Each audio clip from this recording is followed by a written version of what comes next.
Aujourd'hui, on parle de colère. On pourrait aussi parler de frustration, ça va être la même famille. Ce qui va nous intéresser, ça va être l'émotion de la colère qui dure normalement plutôt sur 1 minute.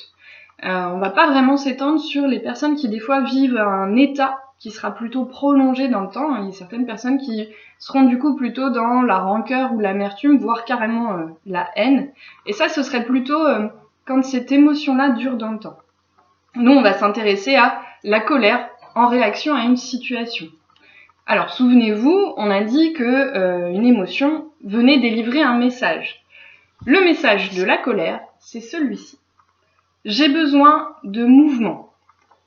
Alors, ce qu'on entend en fait par là, c'est que l'émotion de la colère, comme toute émotion, elle va partir d'ici et elle va monter. Et surtout, la colère, c'est vraiment l'émotion qui monte et qui a besoin de sortir, quoi. A besoin de s'exprimer. Elle va avoir une énergie qui va demander à s'extérioriser. Ce qui va donner le message de j'ai besoin de mouvement, ce serait finalement le décalage entre le mouvement que l'on souhaite, nous, et celui que l'on vit à l'extérieur. Je vous donne un exemple. Les embouteillages. Bon, je connais personne qui soit épanoui dans les embouteillages. Ce qui nous met en colère finalement dans les embouteillages, c'est cette situation qui est que ça ne bouge pas et que l'on aimerait que ça bouge. Donc il y a un mouvement qui ne se fait pas et on souhaiterait qu'il y en ait un.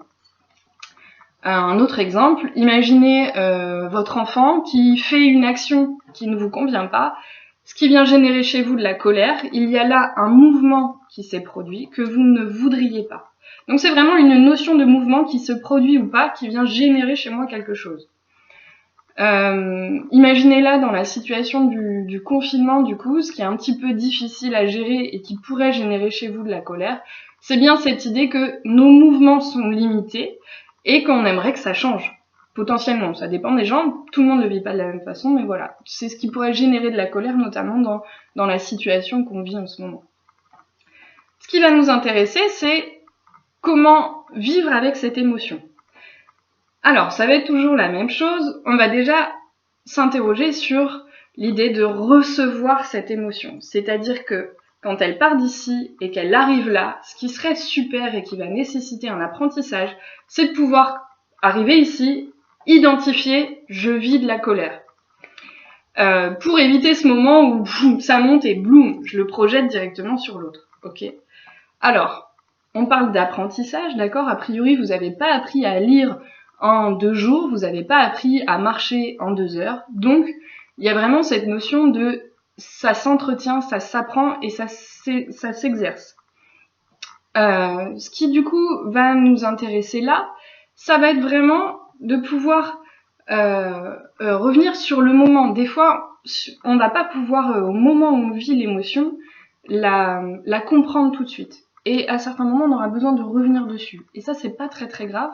Mais l'idée, c'est vraiment de pouvoir avoir un regard sur nous-mêmes un peu en distance et de se dire, tiens, mais là, c'est de la colère que je vis. Et qu'est-ce qui me met en colère à ce moment-là? Quel est le mouvement qui se produit ou qui ne se produit pas qui me dérange, en fait? Et ça va être hyper important. Ce qui va nous amener un petit peu à pouvoir différencier quelque chose d'important aussi, c'est mon émotion de l'intention de l'autre. C'est-à-dire que quand moi je vis une émotion liée à l'action d'une personne, finalement, c'est important de pouvoir cibler quelle était l'intention de l'autre.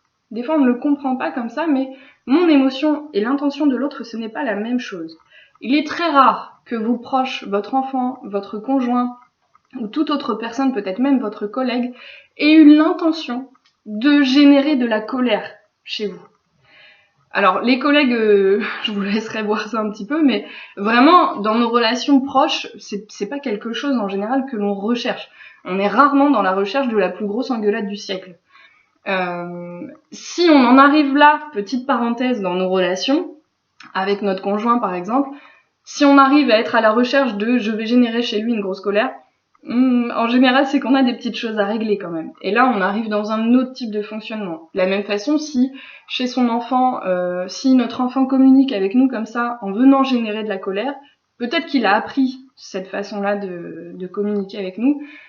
Et du coup, il y a peut-être aussi des choses à régler. Là, on serait dans un fonctionnement peut-être un peu problématique, quoi.